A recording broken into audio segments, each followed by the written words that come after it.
So I added a 3 at the top because this is day 3 for you following along at home. We will wrap this up tomorrow.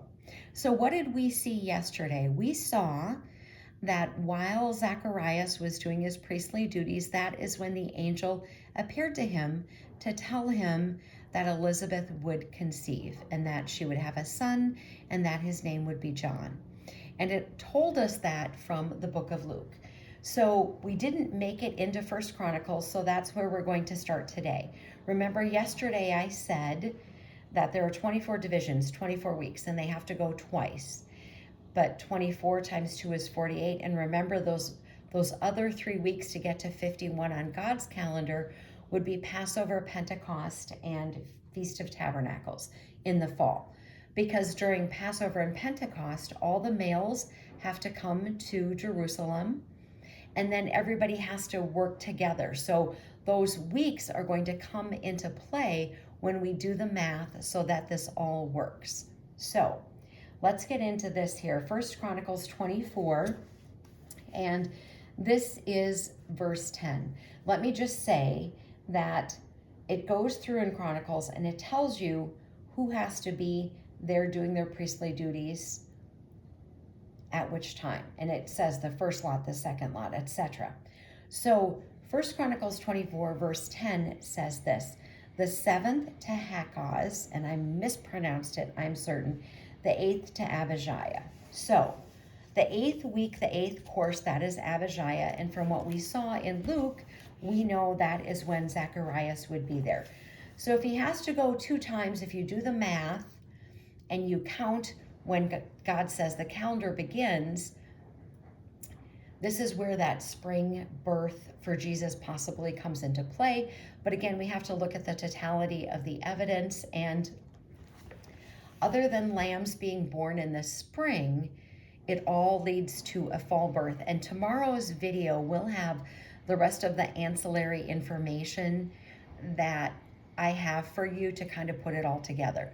But let's look at what I wrote here on the dry erase board. So that first month of the sacred year is Nisan, that is our March, April.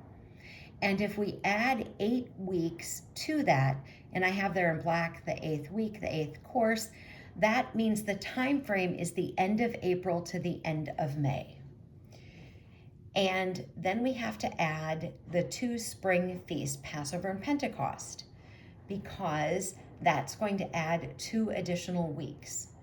So that means now this time frame, because if we add March 1st, March 8th, March 16th, March 24th, etc., we know that it is during his time that he is there when the angel appears to him. So let's add those 2 weeks. So now that 10 weeks puts us at the 2nd week of May to the 2nd week of June. So he has to go home. Elizabeth has to get pregnant, and she has to have John the Baptist.